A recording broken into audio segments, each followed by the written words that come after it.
اسلام آباد کا نام آتے ہی ذہن میں ایک جدید اور آرگنائزڈ شہر کا تصور آپ کے ذہن میں آتا ہے، جو کہ 1960 کی دہائی میں ایک باقاعدہ منصوبہ بندی کے تحت قائم ہوا۔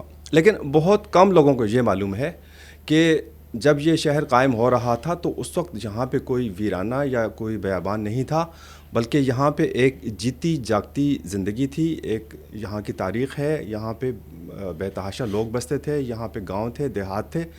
تو وہ سارے کا سارا جو ہے وہ لوگوں کے ذہنوں سے محو ہو چکا ہے۔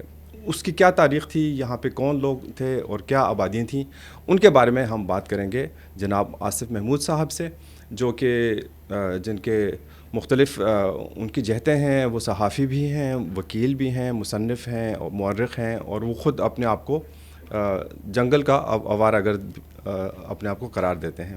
تو ان کی ایک کتاب سامنے آئی ہے، مارگلہ جنگل کہانی، اس کے بارے میں بھی ہم بات کریں گے۔ انسان جو ہے وہ چونکہ فطری طور پہ وہ ایک مطلب کھلے ماحول کا، جنگلوں کا، ویرانوں کا، بیابانوں کا باسی ہے، لیکن اب اس نے اپنے گرد جو ہے وہ کنکریٹ کے مینار کھڑے کر دیے ہیں اور ان کے درمیان رہ رہا ہے، جس کی وجہ سے وہ فطرت سے کٹ گیا ہے۔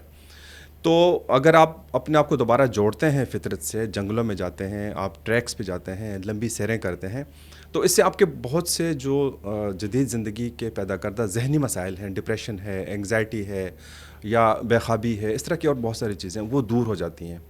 تو کیا آپ اس جذبے کے تحت آپ کی جو جنگل گردی ہے وہ آپ نے شروع کی ہوئی ہے، یا اس کے پیچھے کچھ اور مقاصد ہیں؟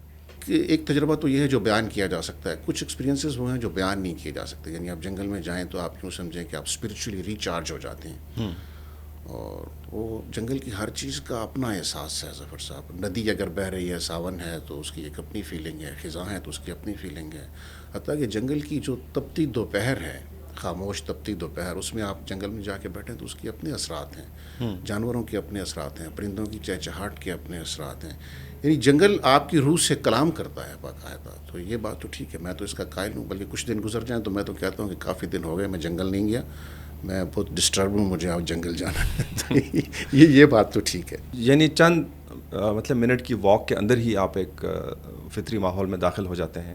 تو یہ جو اسلام آباد کے شہریوں کے لیے یہ بات کتنی زیادہ ان کے لیے وہ ہے کہ اس کو استعمال کریں اور اس کو یوٹیلائز کریں، اس اپرچونٹی کو؟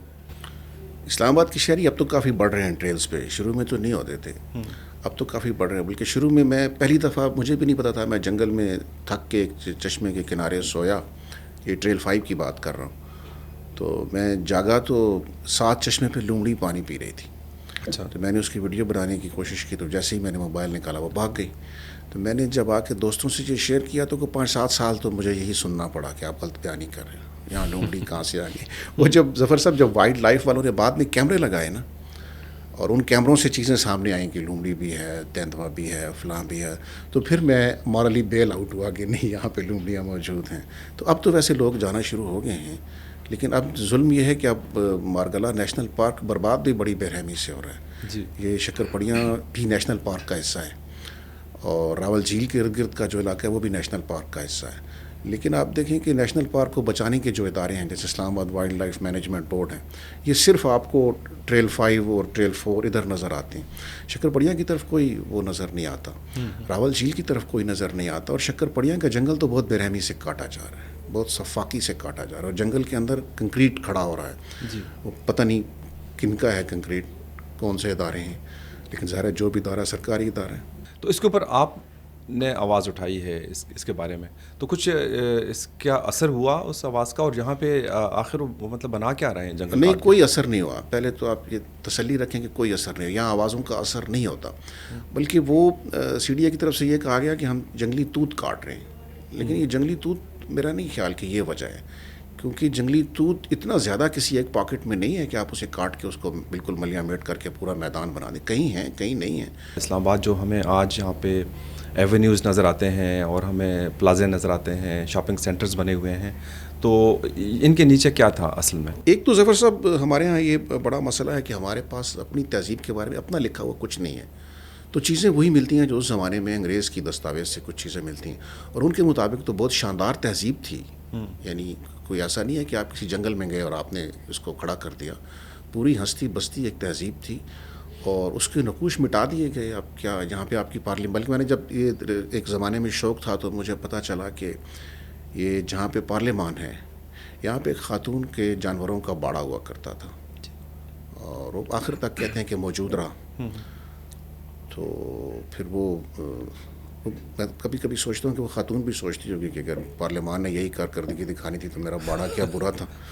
تو ابھی کچھ گاؤں باقی ہیں، مثلا کوری بہت پرانا گاؤں ہے. کوری میں ایک مسجد ہے جو کہتے ہیں کہ کوئی 1300 سال پرانی قدیم مسجد ہے. جی آپ نے اپنی کتاب میں اور ذکر اس کے سامنے ایک چوبارہ ہے. اس کے بارے میں یہ روایت ہے کہ یہاں اورنگزیب عالمگیر جب اس طرف آئے تھے تو انہوں نے وہاں بیٹھ کر اس کی تزئین و آرائش کروائی تھی. اب اس مسجد کو انہوں نے رینوویٹ تو کیا ہے لیکن سفید چونا مار دیا گیا ہے. یہ بھی آپ نے لکھا ہے کہ اسلام آباد کے جو سیکٹروں کے نام رکھے گئے ہیں وہ انتہائی مشینی روبوٹک قسم کے G7 G8 F11 E7 اس طرح کے نام رکھے گئے ہیں. اس میں شاید ظفر صاحب مقصد یہی تھا، شاید، مطلب میں حتمی طور پہ تو نہیں کہہ سکتا جو محسوس ہوا، کیونکہ یہ ایوب خان صاحب ڈسٹرب تھے کراچی کی ایجیٹیشن اور کراچی کی گہما گہمی سے. تو جو بیان کیا جاتا ہے وہ یہ کہ انہیں ایک ایسا شہر چاہیے تھا جہاں لوگ اس طرح کی سیاسی گہما گہمی نہ کریں. اب دیکھیں نا جس طرح سے سیکٹر بنے ہیں، ایک سیکٹر کے دوسرے سیکٹر جانے کے لیے آپ کو پیدل کوئی رستہ نہیں ہے آپ کے لیے. سڑکوں نے آپ کے سیکٹرز کو تقسیم کیا ہوا ہے. ایک پورا پلان ہے کہ یہاں کی شہری زندگی آپس میں گھل مل نہ سکے. ایک مصنوعی شہر بنانے کی کوشش کی گئی. خوبصورت تو ہے، وہ تو نیچرلی خوبصورت ہے، لیکن آپ دیکھیں کہیں کوئی کمیونٹی سینٹر نہیں ہے، کسی سیکٹر کے اندر کوئی ایسی جگہ نہیں ہے جہاں پہ لوگ مل بیٹھیں، کوئی فنکشن کر لیں، کوئی ایک دوسرے سے بات کر لیں. کٹے ہوئے پاکٹس ہیں. آپ کو تیندووں سے بھی کبھی آپ کا پالا پڑا؟ آپ نے ذکر کیا ہے کتاب میں کہ یہاں پہ تیندوے بھی ہیں اور بعض اوقات وہ انسانوں پر بھی حملہ آور ہوتے ہیں، تو آپ کا کبھی ان سے واسطہ پڑا؟ اسلام آباد کا جو تیندوا ہے ایک تو اس سے کبھی واسطہ پڑا نہیں ہے. دوسرا یہ کہ انہوں نے انسانوں پہ حملہ اسلام آباد میں ابھی تک ایسا کوئی واقعہ اللہ کا شکر ہے کہ نہیں ہوا. ادھر اوپر شاہدرہ میں جانور کھا جاتے ہیں وہ آ کے، لیکن وہ وائلڈ لائف والوں کے جو کیمرے جو کہانی سناتے ہیں وہ بڑی دلچسپ ہے. اس کے مطابق شاید میرا اور آپ کا تو تیندووں سے رابطہ نہ ہوا، لیکن تیندووں کا ہمارے سے رابطہ ہے. یعنی آپ جب گزرتے ہیں کسی جگہ سے، بعض اوقات میں ان کے وہ دیکھتا ہوں، ان کی ویڈیوز، ان کی مانیٹرنگ کیمروں سے، آپ ایک لمحے میں گزر رہے ہیں اور اس کے 20-25-30 سیکنڈ 40 سیکنڈ بعد وہیں سے تیندوا گزر رہا ہے. اچھا. تو تیندوا آپ کو مجھے دیکھ رہا ہے کہ ہم یہاں سے گزر رہے ہیں اور وہ رک جاتا ہے جب ہم گزرتے ہیں تو پھر وہ کراس کر لیتا ہے، لیکن ہمیں وہ ظاہر ہے اس طرح نظر نہیں آتا. ایک ان کا وائلڈ لائف رینجر تھا، اس کو نظر آیا تھا اور اس کی کہانی میں نے پھر بیان کی تھی کہ اس نے اس کو کیسے دیکھا اور اس پہ پھر کیا بھی تھی، لیکن مجھے دیکھنے کا اتفاق نہیں ہوا. آپ نے اپنی کتاب میں بہت ساری جگہوں کا ذکر کیا جس میں ایک بڑا ناقابل یقین لگتا ہے کہ آبشاریں بھی ہیں، یہاں پہ جھیلیں ہیں، یہاں پہ خوبصورتی ہے. تو اس کو کچھ بتائیے کہ آپ کو کون سی 2-3 چیزیں ایسی پسند ہیں جب آپ یہاں پہ جاتے ہیں اور آپ اس کو سب سے زیادہ انجوائے کرتے ہیں؟ کچھ گنوا دیتا ہوں، لیکن مجھے تو یہ سارا جنگل ہی پسند ہے. مجھے کہیں بھی لے جا کے بٹھا دیں تو مجھے تو، لیکن یہ جو شاہدرہ کا ٹریک ہے نا جو آبشار کی طرف جاتا ہے، یہ ساون میں بہت خوبصورت ٹریک ہو جاتا ہے ظفر صاحب. انڈیجنس واٹر ہے سارا، اس کا اپنے چشموں کا پانی ہے، کوئی اس میں آلودگی نہیں ہے. اب شاہدرہ پوائنٹ سے پیچھے اوپر جنگل میں چلے جائیں، اس میں صرف یہ کرنا پڑتا ہے کہ زیادہ تیز بارش ہو تو پھر بھی آپ وہاں نہیں پہنچ سکتے، اور اگر بارش تیز نہ ہو، بہت معمولی ہو، تو پھر جانے کا فائدہ نہیں ہے کیونکہ پھر آبشار نہیں ہوتی. تو اچھی آبشار دیکھنے کے لیے ضروری ہے کہ اچھی بارش ہو، لیکن وہ اتنی اچھی نہ ہو کہ آپ جا نہ سکیں، کہ اپنے ندی سے گزر کے جائیں. یہ جو ہے آپ نے اپنی کتاب کے سر ورق پہ جو آبشار دی ہوئی ہے یہ وہی ہے، اور یہ اس کے اندر جو صاحب بیٹھے ہیں یہ بھی میں ہی ہوں. جی. یہ میری اپنی تصویر ہے. میں نے کہا مارگلا پہ لکھ رہا ہوں تو انڈیجنس پکچر ہونی چاہیے. تو سب سے خوبصورت رستہ تو یہ ہے. میں کمراٹ بھی دیکھا ہے، باقی بھی جو جگہ میں دیکھ سکا ہوں دیکھا ہے، لیکن جو طلسم اس رستے میں ہے نا ظفر صاحب، ساون کے دنوں میں، یہ بہت حسین رستہ ہے. یہ پھر ٹریل 4 بہت خوبصورت رستہ ہے جو کویت آسٹل اسلامک یونیورسٹی کے پیچھے سے اوپر جاتا ہے. ابھی وہاں بھی تیندوے کافی ہیں کیونکہ یہ پورا تیندووں کا زون ہے فیصل مسجد کے پیچھے سے ٹریل 4 تک. جیسے وہ تھوڑا سا خطرناک ہے لیکن بعض لوگ جاتے ہیں. اور ٹریل 5 تو اب آپ کو پتہ ہے کہ وہ تو وہاں پہ تو اب ہر بندہ ہی جا رہا ہے. اچھا، آپ نے کچھ اس میں کرداروں کا بھی ذکر کیا ہے جو کہ یہاں پہ جنگل میں ہے. ایک اس میں مائی ہے، تو وہ بڑا ایک پراسرار اور دلچسپ کردار ہے، اس کے بارے میں بتائیے کہ وہ کون ہے. وہ جب ہم یونیورسٹی میں پڑھتے تھے ظفر صاحب تو ہمیں کسی نے کہا کہ ادھر ایک مس مصرو رہتی ہے. تو وہ ہماری اٹھتی جوانیوں کے دن تھے. ہم نے کہا جنگل میں مس رہتی ہے تو جا کے دیکھ آتے ہیں مس کو. تو ہم گئے، وہ کافی اوپر. سفر کے بعد ایک ہمیں برگد کا درخت نظر آیا، لیکن ادھر اندر سے کتوں کے بھونکنے کی آوازیں آ رہی تھیں. ہم اندر نہیں گئے, ہم ڈر کے آوازیں لگائیں لیکن کوئی بولا نہیں. تو ہم ٹریل سے واپس ہو گئے کہ ہم اوپر سے روڈ کے ذریعے اب واپس آئیں گے. تو آگے سے ایک بڑھیا آ رہی تھی اور وہ مالٹے کھاتے ہوئے آ رہی تھی اور کافی ایجڈ تھی اس وقت وہ. تو ہم نے اس کو سلام کیا اور ہم نے اس سے پوچھا کہ اماں جی ادھر ایک مس مسرو رہتی ہے. تو اس نے کہا کہ پتر میں ہی ہوں. اچھا, ہمیں خوشی بھی ہوئی کہ ہم نے مس مسرو کو دیکھ لیا اور ہمیں تھوڑی سی مایوسی بھی ہوئی. تو ہم تو مس مسرو کو دیکھنے آئے تھے اور یہ تو مائی مسرو ہے, مائی مسرو نکلی. پھر ان سے کافی محبت کا تعلق ہوا. 3-4 دفعہ پھر میں بعد میں گیا اور وہ بڑی دلچسپ خاتون تھی. اس نے ادھر بندوق لٹکائی ہوتی تھی ادھر اوپر. ایک دفعہ میں نے کہا کہ اماں جی یہ بندوق آپ نے کیوں لٹکائی ہوئی ہے برگد پہ؟ تو انہوں نے کہا کہ یہاں رات کو باغ آ جاتے ہیں تو میرے جانوروں کو نقصان پہنچاتے ہیں. وہ تیندوے کو ہی ظاہر باغ کہتے ہیں, شیر تو یہاں ہے نہیں. تو میں نے انہیں کہا کہ آپ کا نشانہ ہے اتنا کہ آپ باغ کو ہٹ کر لیتی ہیں؟ بوڑھی ہو چکی تھی مطلب, تو پتہ نہیں کیا کھا رہی تھی, ان کے پاس اخروٹ تھا یا کیا تھا. تو انہوں نے کہا کہ تم اس کو سر پہ رکھو اور میں اس کو اڑا دیتی ہوں, تو تمہیں پتہ چل جائے گا میرا نشانہ ٹھیک ہے یا نہیں. کہوے ان کے بڑے مزیدار ہوا کرتے تھے. آپ نے مطلب اس کا رسک نہیں لیا؟ نہیں, رسک نہیں لیا. رسک نہیں لیا. کہوے بڑے اچھے تھے ان کے, موسموں کا وہ بتا سکتی تھیں کہ بارش کا ہے امکان یا نہیں ہے. اکیلی جنگل میں رہتی تھی, بہت دلچسپ اور پراسرار خاتون تھیں. تو وہ جب ان کا انتقال ہوا تو ان کے انتقال کے بھی کافی دن بعد خبر ملی کہ ان کا انتقال ہو گیا. تو وہ سی ڈی اے نے ان کی جھونپڑی کو جلا کے آگ لگا دی. اور حالانکہ وہ, میں اکثر سوچتا ہوں کہ اگر ایک ٹریل اس کے گھر تک جانے والے کو یہ کہہ دیتے کہ یہ مس مسرو کا ٹریل ہے اور اس کو وہ تھوڑا سا سیاحت کے پوائنٹ آف ویو سے تھوڑا سا اس کی پبلسٹی کر دیتے, ٹورسٹ کتنے اٹریکٹ ہوتے. یعنی آپ کے جنگل میں ایک خاتون ہے جس نے ساری عمر اس ویرانے میں گزار دی اور اس کو مارکیٹ ہی نہیں ہم کر سکے. گرا دیا, اس کا جھونپڑا گرا دیا, جو میں سمجھتا ہوں کہ ایک ثقافتی یادگار ہو سکتی تھی مارکیٹ کی. چھوڑ دیتے, پریزرو کرتے, اس کو گرا دیا. اچھا, دوسرا آپ نے ذکر کیا ہے کہ یہاں سے جو ندیاں نکلتی ہیں اور وہ ندیاں اسلام آباد کے مختلف جو سیکٹرز ہیں ان سے گزرتی ہیں, لیکن وہ ندی ایک خالص پانی کی ایک دودھیا قسم کی ندی ہوتی ہے.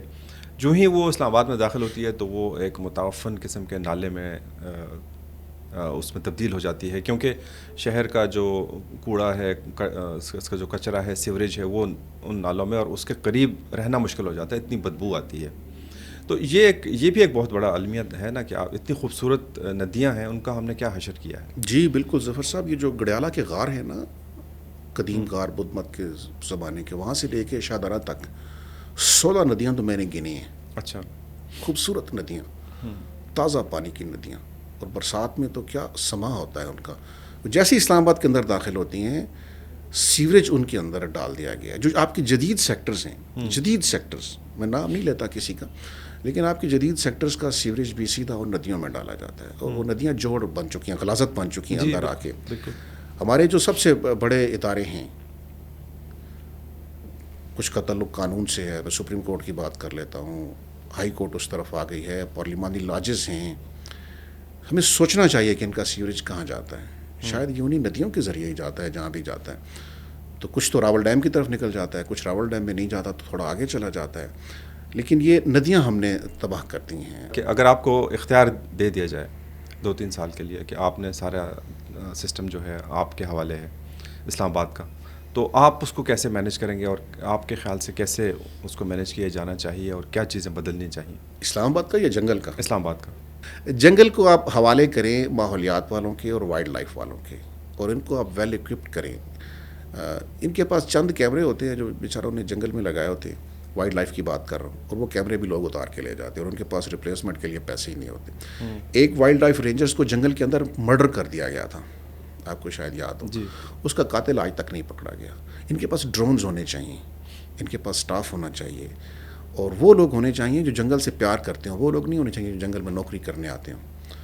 تو جنگل کو آپ جدت سے بچائیں, جنگل کو آپ سی ڈی اے سے بچائیں, سی ڈی اے سے ضرور بچائیں. اور جنگل کے اندر جتنی کنسٹرکشن ہے وہ ساری ختم ہونی چاہیے. اب مصیبت یہ ہے کہ وہ کنسٹرکشن اتنی زیادہ ہے. یعنی مجھ سے آپ نے پوچھا نا کہ میں کیا کروں گا, میں سب سے پہلے جنگل سے کنکریٹ کا خاتمہ کروں گا. لیکن جنگل سے کنکریٹ کا خاتمہ اتنا آسان نہیں ہے ظفر صاحب. قاضی فاضل صاحب اس دیوار سے ٹکرے مار کے چلے گئے, اور قانون بھی ویسے قاضی صاحب کے دور میں بھی ادھورا نافذ ہوا تھا, اگرچہ ہوا تھا. پہاڑ کے اوپر جو جنگل ہے اس پہ تو ہوٹل صاف کیے گئے، لیکن جو شکر پڑیاں کے نیشنل پارک کے اندر ہوٹل ہیں اس طرف تو کوئی نہیں ابھی جا رہا، پھیلتے جا رہے ہیں وہ. پھیلتے جا رہے ہیں. شکر پڑیاں کا نیشنل پارک ہماری آنکھوں کے سامنے برباد ہو گیا ہے. اور اگرچہ میری بنیادی محبت تو مارگلا کے پیچھے والے پہاڑ ہیں، لیکن اگر وہ کہتے ہیں خدا گنجے کو ناخن نہ دے، لیکن اگر اس نے دے دیے تو شکر پڑیاں کو بچانے سے میں اس کا آغاز کروں گا، کیونکہ شکر پڑیاں بہت بے رحمی سے برباد ہو رہا ہے. آپ کا شکریہ.